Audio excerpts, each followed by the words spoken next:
By the end of the 90s, the PlayStation was dominating the market in the racing genre. With franchises like Ridge Racer, Gran Turismo, Need for Speed and Wipeout, it had by far the best selection of game in that genre, which may have caused some gems that were exclusive to other consoles to be overlooked, like for example Tokyo Extreme Racer on the Dreamcast, or the game we're gonna talk about today, World Driver Championship.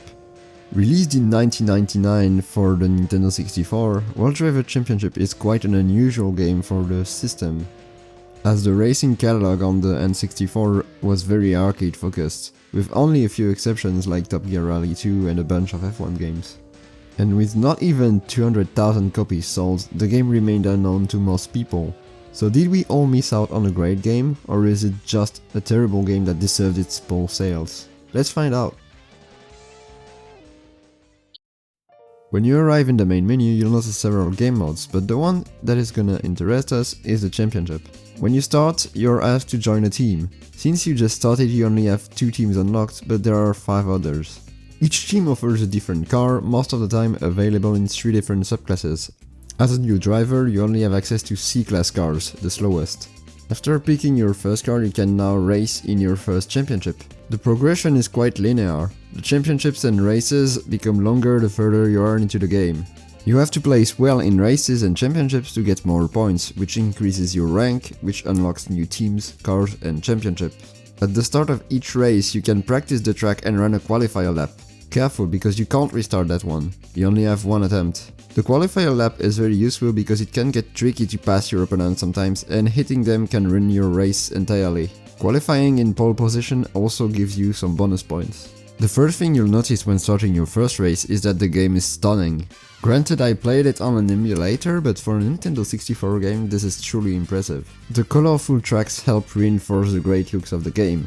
All of them are fictional, but they are pretty good for the most part, at least visually.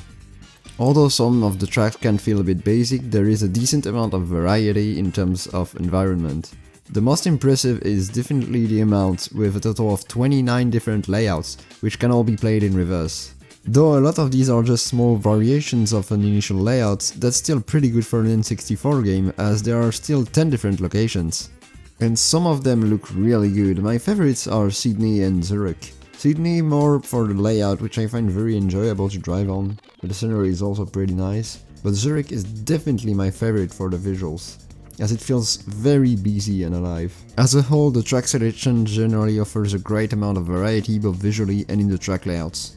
The driving physics are also something that, in my opinion, felt just right.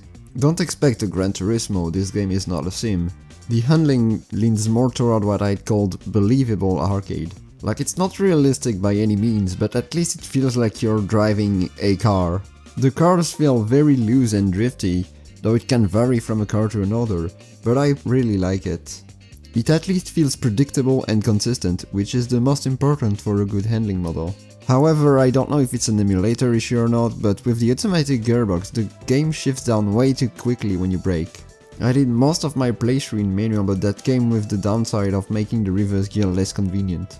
Also, the gear ratios are very weird, you'll spend most of your time in last gear while playing.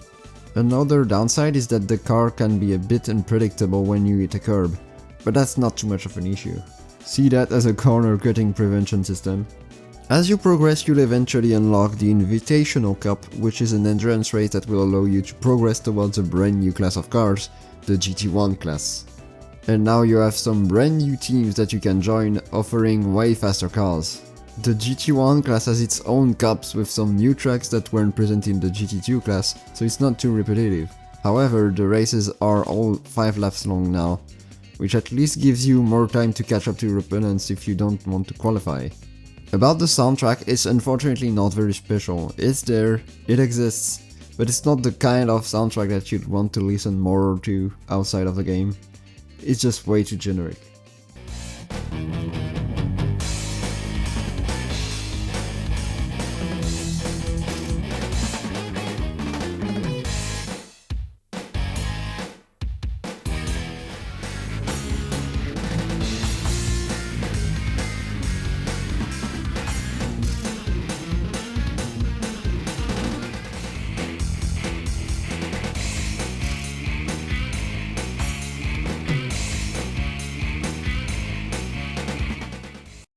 Anyway, as a conclusion, World Driver Championship is a great Nintendo 64 racing game that has definitely been overlooked by most.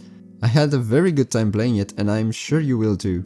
It was definitely one of the greatest looking racing games at the time, as well as having a lot of content for the console it was made for. Overall, if this game did one thing, it's to motivate me to find more obscure retro racing games to try out and see if we missed out on other gems. Speaking of, I stream my playthrough on Twitch if you're interested, link in the description. That's it for this World Driver Championship review. If you like it, don't hesitate to drop a like and subscribe, and I'll see you next time.